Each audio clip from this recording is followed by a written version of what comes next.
Hey everyone, welcome back to the channel. Today, I'm going to show you exactly how to make SVG files in Canva Pro, step by step.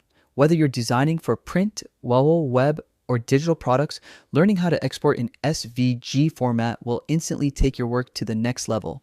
So, what exactly is an SVG? SVG stands for Scalable Vector Graphics, a special type of file that keeps your design perfectly sharp, no matter how big or small you make it. That means no blurriness, no pixelation, and complete flexibility for logos, icons, or any design you want to scale or customize later. Now, let's jump right in. Once you've created your design in Canva, head to the top right corner of your screen and click the Share button. It's the one with the little upward arrow. From the drop-down menu, select Download. You'll now see a list of file types like PNG, JPG, and PDF. But here's the key. Click on the drop-down menu next to File Type and look for SVG. If you're a Canva Pro subscriber, you'll see the SVG option appear right away. If you don't see it, make sure your account is upgraded to Canva Pro, since SVG export is a premium feature.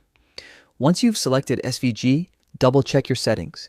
If your design has multiple pages, you can choose to download all or just specific ones. Then, when you're ready, hit that download button.